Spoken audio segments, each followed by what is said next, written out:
வணக்கம். சேஷாத்ரி உங்களோட labour law adviser, corporate trainer, past trainer, past IC member.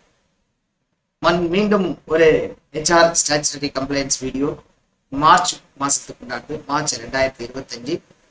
இந்த வீடியோவில் கம்ப்ளைண்ட்ஸ் மட்டும் அதை பற்றி மட்டும் பேசாமல் ட்ரைனிங் என்ன இருக்கு, அப்டேட்ஸ் பிப்ரவரியில் என்னென்னலாம் வந்திருக்கு, ஜட்ஜ்மெண்ட் நிறைய ஜட்ஜ்மெண்ட்லாம் வந்திருக்கு, அதை பற்றின ஒரு சிறு சிறு தகவல்களையும் இணைச்சிருக்கோம். கடைசி வரைக்கும் பாருங்க, கண்டிப்பா பிடிச்சிருக்கும், நாலேஜ் ஃபுல்லா இருக்கும். உங்களுக்கு உங்களோட ஹெச்ஆர் ஃப்ரெண்ட்ஸுக்கு எல்லாருக்கும் ஷேர் பண்ணுங்க. முதல்ல வந்து கம்ப்ளைண்ட்ஸ் பார்ப்போம். கம்ப்ளைண்ட்ஸ்ல முதன்மையாக இருக்கக்கூடிய பிஎஃப்ல போன மாசம் பிப்ரவரி 2025 உண்டான வேஜ் மந்த்துக்கு உண்டானத இசிஆர் ஃபைலிங், பேமெண்ட், அது இல்லாமல் இன்டர்நேஷனல் ஒர்க்கர் உங்க ஆர்கனைசேஷன் அவங்களோட ரிட்டர்ன்ஸ், இது எல்லாம் 15 மார்ச்சுக்குள்ள முடிச்சாகணும். இஎஸ்ஐக்கு உண்டான போன மாசத்துக்கு உண்டான பேமெண்ட்டை 15 மார்ச்சுக்குள்ள பே பண்ணி ஆரம்பிச்சலாம். மூன்றாவது ப்ரொஃபஷனல் டேக்ஸ். மற்ற மாநிலங்கள்லாம் பார்த்தோம்னா ப்ரொஃபஷனல் டேக்ஸ் மந்த்லி இருக்கு. தமிழ்நாடை பொறுத்த வரைக்கும் 6 மாசத்துக்கு வருதும். அக்டோபர்ல இருந்து மார்ச்சுக்கு உண்டான பீரியடுக்கு உண்டான ப்ரொஃபஷனல் டேக்ஸை 31 மார்ச் 2025 கட்டணும். அதுக்கு உண்டான டேட்டாஸ் எல்லாம் வந்து என்னென்ன கொடுக்கணுமோ எக்ஸல்ல கொடுக்க வேண்டியிருக்கும். பஞ்சாயத்துக்கோ கார்பரேஷனோ கொடுத்து அந்த செக்கையும் கொடுத்து நம்ம பே பண்ணி முடிக்கணும். Pressure vessels medical examination. யாரெல்லாம் ஃபேக்டரியில ஒர்க் பண்றீங்களோ உங்களுக்கு தெரிஞ்சிருக்கும். ப்ரெஷர் வெசல் உங்க ஆர்கனைசேஷன்ல ஏதாவது ப்ரெஷர் வெசல் இருந்ததுன்னா அதுக்குண்டான ஃபீஸ் கட்டணும். அது இல்லாம மெடிக்கல் எக்ஸாமினேஷன் ஒரு ஸ்பெஷல் ப்ராசஸா இருக்கலாம், ஹசார்டஸ் ப்ராசஸா இருக்கலாம், இல்ல டேஞ்சரஸ் ப்ராசஸா இருக்கலாம். அதுல ஒர்க் பண்றவங்களுக்கு எல்லாம் மெடிக்கல் எக்ஸாமினேஷன் ஃபீஸ் கட்டி டெஸ்ட் பண்ணணும். அதுக்குண்டான கட்ட வேண்டிய சமயமும் இதுதான். 31 மார்ச்சுக்குள்ள நம்ம கட்டணும். இந்த மாசத்துக்கு பாத்தீங்கன்னா 2 இம்பார்ட்டன்ட் டேஸ் இருக்கு, safety day and women's day. Safety டேவை பொறுத்த வரைக்கும் 4th மார்ச். இந்த தடவை வந்து தீம் என்னன்னு பாத்தீங்கன்னா safety and wellbeing crucial for Viksit Bharat. Viksit பாரத்துக்கு, அகண்ட பாரதத்துக்கு தேவையான மிகவும் அவசியமானது அப்படிங்கிறது சொல்லப்பட்டிருக்கு தீமா. Women's day 8th March. இது உலக மகளிர் தினமாக கொண்டாடப்படுறது. இதை பத்தின ஏதாவது சப்போர்ட் தேவைன்னா நீங்க கான்டாக்ட். இந்த மாசத்துக்கு உண்டான ஒர்க் ஷாப் பாத்தீங்கன்னா ரொம்ப ரொம்ப முக்கியமானது. பெர்ஃபார்மன்ஸ் அப்ரைசல் என்னென்ன மெத்தட்ஸ் இருக்கு, அது இல்லாம புதுசா கோட் ஆன் வேஜஸ் வருது. அந்த கோட் ஆன் வேஜஸ்ல வேஜ் டெஃபினேஷன் மாறுது. அதுதான் 4 கோட்லயும் இருக்கு. அந்த கோட் ஆன் வேஜஸ்ல சொல்லப்பட்ட வேஜ் டெஃபினேஷன் ஏற்ற மாதிரி எப்படி நம்மளோட சேலரி ஸ்ட்ரக்சரை ரீடிசைன் பண்ணலாம் அப்படிங்கிறதையும் அப்ரைசல் மெத்தட்ஸையும் சேர்த்து ஒரு செஷனா கொண்டு வந்திருக்கோம். அது வந்து சென்னையிலையும் ஆந்திர பிரதேசத்துல தடாலையும் நடக்க போகுது. தகவல்களை வந்து மிஸ்டர் தினேஷை கான்டாக்ட் பண்ணி நீங்க தெரிஞ்சுக்கலாம். ஆன்லைன் செஷன் ரொம்ப ரொம்ப ஒரு வாரம் நடந்துட்டு இருக்கக்கூடியது. சண்டேல நடக்கும், வியாழக்கிழமையில் நடக்கும், சாட்டர்டே நடக்கும். இந்த மாசத்துல இருந்து பாத்தீங்கன்னா ஆங்கிலம் இங்கிலீஷ்லயும் செஷன்ஸை ஸ்டார்ட் பண்ணியிருக்கோம். ஃபர்ஸ்ட் செஷனா labour laws for women, women's day ஸ்பெஷலா லேபர் லா, விமனுக்கு உண்டான லேபர் லா என்ன அப்படிங்கிறது 8th மார்ச்சும், பிஎஃப் அதுவும் இங்கிலீஷ் செஷன் அது 9th மார்ச் இருக்க போகுது. அது இல்லாம ஒவ்வொரு ஹெச்ஆரும் வரப்போற அப்டேட் ஆகிட்டே இருக்கு. அதை பத்தின தெரிஞ்சுக்கிறது ஒண்ணு வந்து பர்சனல் டேட்டா ப்ரொடெக்ஷன் ஆக்ட்னு ஒண்ணு, பர்சனல் டிஜிட்டல் டேட்டா ப்ரொடெக்ஷன் ஆக்ட்னு ஒன்று இருக்கு. அந்த சட்டத்தை பத்தி வரப்போற 29ஆம் தேதி அதை பத்தி பார்க்கலாம். ஒவ்வொரு ஹெச்ஆர் கண்டிப்பா தெரிஞ்சுக்க வேண்டிய ஒரு சட்டம் அது. அது இல்லாம டெக்னிக்கல் செஷனும் நடத்திட்டு இருக்கோம். உங்களோட நீங்க பார்த்துட்டு இருக்கக்கூடிய ஹெச்ஆர் ஃப்ரெண்ட்ஸ் எல்லாம் வந்து டெக்னிக்கல் பீப்புளை வந்து இதுல ஜாயின் பண்ண சொல்லுங்க. இந்த இன்ஃபர்மேஷன் ஷேர் பண்ணீங்கன்னாவே அவங்க இருக்கப்பட்டு ஜாயின் பண்ணிக்கலாம். இது ஆன்லைன் தான், வெபினார் தான். 7QC டூல்ஸ் பத்தின ஒரு செஷன், லீன் டூல்ஸ் பத்தின ஒரு செஷன் வந்து வரப்போற 16, 23 நடக்கிறது வெபினார். ஸ்டாச்சுட்டரி அப்டேட்ஸ் அதுல பார்த்தோம்னா யூஎன் ஆக்டிவேஷன், கவர்மெண்டோட ஸ்கீம் ஏ, ஸ்கீம் பி, ஸ்கீம் சின்னு 3 இன்சென்டிவ் ஸ்கீம் இருக்கு. அதுல பயன்பெறணும்னா இந்த யூஏஎன் வந்து கண்டிப்பா ஆக்டிவேட் பண்ணிருக்கணும். அதுக்குண்டான தேதிகள் பல விதமா எக்ஸ்டெண்ட் பண்ணப்பட்டிருக்கு. இப்போ 15 மார்ச்சுக்குள்ள ஆக்டிவேட் பண்ணியே ஆகணும் அப்படின்றத இபிஎஃப்ஓ வெளியிட்டு இருக்காங்க. இபிஎஃப்ஓட சென்ட்ரல் போர்ட் ஆஃப் ட்ரஸ்டீஸ் 237வது மீட்டிங் வந்து நடந்தது. அந்த மீட்டிங்ல பல முக்கிய முடிவுகள் எடுக்கப்பட்டு அதை வந்து மினிஸ்டர் அனௌன்ஸ் பண்ணியிருந்தார். அதுல பாத்தீங்கன்னா முக்கியமானது இன்ட்ரெஸ்ட் ரேட்டை பொறுத்த வரைக்கும் லாஸ்ட் இயர் இருந்த 8.25 கண்டினியூ ஆகுது. இதை வந்து இவங்க ஃபைனான்ஸ் மினிஸ்ட்ரிக்கு அட்வைஸ் பண்ணிடுவோம். ஃபைனான்ஸ் மினிஸ்ட்ரி அப்ரூவ் பண்ணும். அதுக்கப்புறம் தான் அனௌன்ஸ்மெண்டா வெளியே வரும். இடிஎல்ஐ ஸ்கீம்ல ஒரு சில முக்கிய மாறுதல்கள் கொண்டு வந்திருக்காங்க. அதுல ஒண்ணுதான் ஃபர்ஸ்ட் இயர். அந்த ஃபர்ஸ்ட் இயர் ஜாயின் பண்ணும்போது ஒரு எம்ப்ளாயி அந்த ஃபர்ஸ்ட் இயர்லயே இறந்து போனா அவங்களுக்கு எதுவும் இல்லாம இருந்து அதுக்கு 50,000 ரூபாய் கொடுக்கறதுக்கு ரெக்கமெண்டேஷன் நடக்குது. அது இல்லாம லாஸ்ட்ல அவர் இறந்து போகும்போது கான்ட்ரிபியூஷன் பண்ணவே இல்லை அப்படின்னு சொல்லி நிறைய கிட்டத்தட்ட 4000 அப்ளிகேஷன் மேல ரிஜெக்ட் பண்ணியிருக்காங்க. அதுக்கெல்லாம் வந்து கொடுக்குறோம் அப்படின்றது சொல்லியிருக்காங்க. கான்ட்ரிபியூஷன் பீரியட்ல இல்லைனாலும் ரோல்ல இருந்தா we will get up to 6 months.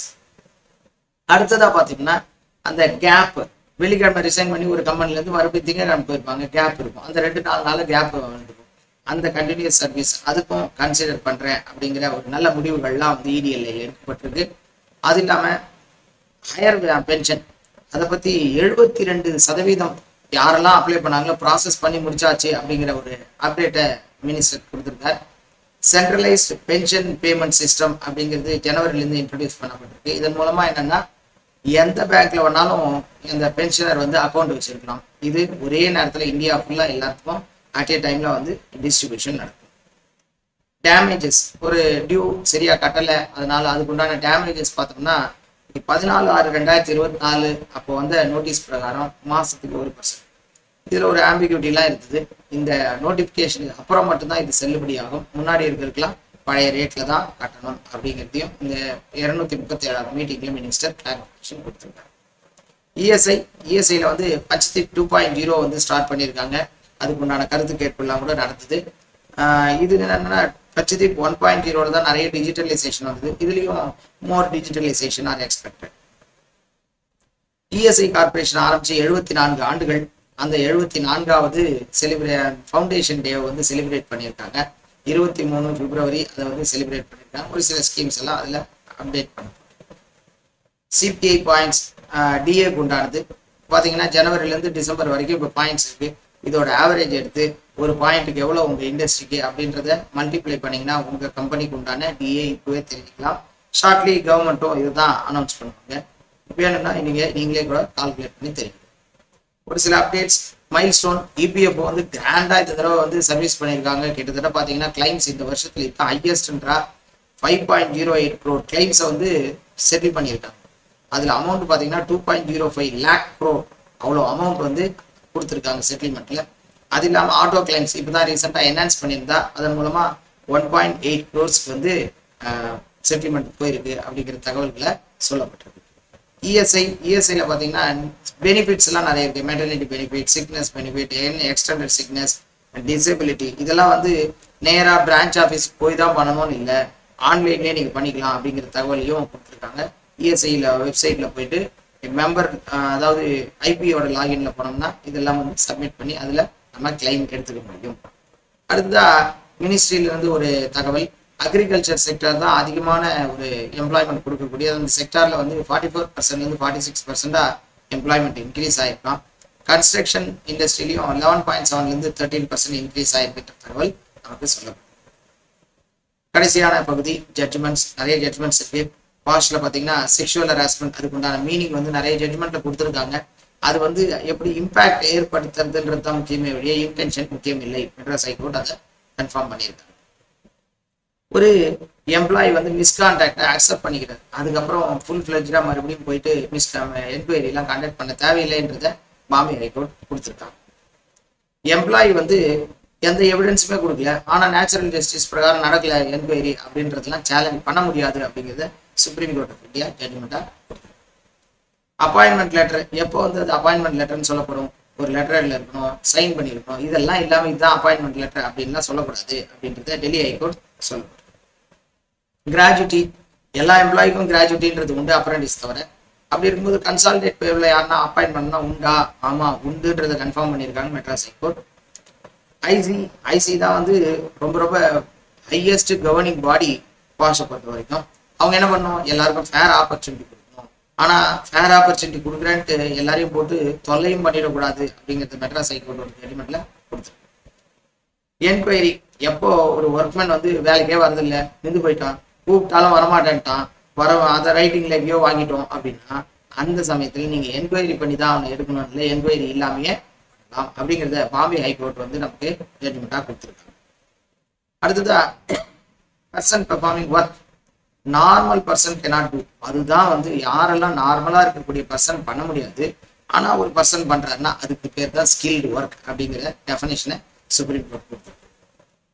இஎஸ்ஐல வந்து ஒரு ஜட்ஜ்மெண்ட் பார்த்தீங்கன்னா ஷெட்யூல்டு ஒவ்வொரு இன்ஜுரிக்கும் எவ்வளோ பர்சன்டேஜ் எவ்வளோ காம்பன்சேஷன் அப்படின்றதுலாம் ஷெட்யூல்ல இருக்கு. இல்லாத ஒரு இன்ஜுரி ஏதாவது நடக்குதுன்னா அந்த சமயத்துல இஎஸ்ஐ கேன் டேக் டிசிஷன் அப்படிங்கிறத குஜராத் ஹைகோர்ட் ஜட்ஜ்மெண்டா கொடுத்துருக்காங்க. பிஎஃப்ல பார்த்தோம்னா டாக்குமெண்ட்ஸ், டாக்குமெண்ட்ஸே நான் வந்து பிஎஃப் அத்தாரிட்டி இன்ஸ்பெக்ஷன் வரார் கேட்டார், கொடுக்கவே இல்லை. ஆனால் அப்போ அந்த கேஸ் வந்து ட்ரிபியூனல் போகும்போது அந்த டாக்குமெண்ட்லாம் கொடுக்கலாம்னா தாராளமாக கொடுக்கலாம் அப்படிங்கிறத குஜராத் ஹைகோர்ட் ஜட்ஜ்மெண்ட்டாக சொல்லியிருக்காங்க. அடுத்ததாக சத்தீஸ்கர் ஹைகோர்ட்டில் பார்த்தீங்கன்னா 7 year ப்ரொசீடிங்ஸ். ஒரு என்ஃபோர்ஸ்மெண்ட் ஆஃபீஸர் வராருன்னா 7 year ப்ரொசீடிங்ஸ் அவர் இஷ்டத்துக்கு பண்ண முடியாது. அவர் பண்ணிட்டு அதை வந்து கண்டிப்பாக வந்து எம்ப்ளாயருக்கு கொடுத்து ஏதாவது டாக்குமெண்ட் இருக்கா, உங்களோட தரப்பை வந்து ஜஸ்டிஃபை பண்ணுறதுக்கு ஏதாவது டாக்குமெண்ட் இருக்கான்னு கேட்டுட்டு தான் நம்ம இது பண்ணணும். அப்படின்னா அது இல்லீகல் அப்படிங்கிறத சத்தீஸ்கர் ஹைகோர்ட் ஜட்ஜ்மெண்ட்டாக கொடுத்துருக்காங்க. தெலுங்கானா ஹைகோர்ட் ஒரு கன்சல்டன்ட் அப்பாயின்ட் பண்ணுவோம், ஃபிக்ஸட் மந்த்லி பேஜஸ் தான். அவர் கன்சல்டன்ட், அவருக்கு பிஎஃப் இல்லை அப்படின்னு சொல்ல முடியாது. பிஎஃப்ஓட பார்வையில் பார்த்தோம்னா அந்த கன்சல்டன்ட் இருந்தாலும் மந்த்லி பே கொடுக்க ஆரம்பிச்சிங்கன்னா அவர் வந்து கண்டிப்பாக எம்ப்ளாயி அப்படின்ற ட்ரீட்மெண்ட்ல தான் வருவார். அதனால கண்டிப்பாக பிஎஃப் கட்டணும் அப்படிங்கிறத சொல்லுவாங்க. பிஎஃப் அத்தாரிட்டிஸ் அதாவது ஒரு ப்ரொசீடிங் பண்ணிட்டாங்க, ப்ரொசீடிங் பண்ணி உங்களுக்கு எல்லாமே ஜட்ஜ்மெண்ட்லாம் கொடுத்துட்டாங்க. கொடுத்ததுக்கு அப்புறம் அதை எடுத்து மறுபடியும் நான் ரிவ்யூ பண்ணுறேன்னு பண்ணலாமன்னா பண்ண முடியாது அப்படிங்கிறத Punjab and Haryana court high court வந்து சொல்லியிருக்கு. இன்னொன்று பார்த்தீங்கன்னா மெட்ராஸ் ஹைகோர்ட் என்ன சொல்லியிருக்காங்கன்னா 7 year ப்ரொசீடிங், அதாவது ஃபர்ஸ்ட் எவ்வளோ டியூ அப்படின்னு கால்குலேட் பண்ணி என்ஃபோர்ஸ்மெண்ட் கொடுத்தாரு. அதுக்கு உண்டான டிஸ்கஷன் ஆச்சு, அது முடிஞ்சது. எம்ப்ளாயரே என்ன பண்ணுறாரு, இந்த பாருங்க இன்னும் கொஞ்சம் எவிடன்ஸ்லாம் வந்திருக்கு, இதை கொஞ்சம் ரிவ்யூ பண்ணுங்கன்னா அப்போ 7B ரிவ்யூன்றது நடக்கும். அப்படி நடக்கும்போது எக்ஸ்ட்ரா எதனா கட்ட வேண்டியதை வந்து பிஎஃப் அத்தாரிட்டி பார்க்கனாங்கன்னா அதில் சேர்க்கலாமா சேர்க்கக்கூடாதுன்னா எஸ் சேர்க்கலாம் அப்படிங்கிறத மெட்ராஸ் ஹைகோர்ட் கன்ஃபார்ம் பண்ணுறாங்க. கேரளா ஹைகோர்ட் இந்த ஜட்ஜ்மெண்ட் வந்து பல வித ஏற்கனவே நிறைய ஜட்ஜ்மெண்ட் வந்திருக்கு. Conveyance special allowance part of வேஜஸா இல்லையா பிஎஃப்க்கு? ஆமாம், அது வந்து பிஎஃப்ல வந்து பொறுத்த வரைக்கும் பேசிக் வேஜஸ் தான் கருதப்படும். எப்போன்னா ஜென்ரலாக எல்லாருக்கும் மொத்தமாக கொடுத்துட்டு இருக்கோம். எதுவும் பெர்ஃபார்மன்ஸ் மெஷர்லையோ வேரியபிளோ இல்லை அப்படின்னும் போது அதுவும் பேசிக் பேவாகவே கருதப்படும் அப்படிங்கிறத கேரளா ஹைகோர்ட் கன்ஃபார்ம் பண்ணியிருக்கு. ஹோப் இந்த வீடியோ உங்களுக்கு பிடிச்சிருக்குன்னு நம்புறேன். இதை வந்து நம்மளோட ஹெச்ஆர் ஃப்ரெட்டர்னிட்டிக்கு ஷேர் பண்ணுங்க. உங்களுக்கு வேற எதனா வீடியோ வேணாலும் கமெண்ட்ல மென்ஷன் பண்ணுங்க. மீண்டும் ஒரு நல்ல வீடியோவோட உங்களை சந்திக்கிறேன். நன்றி, தேங்க்யூ.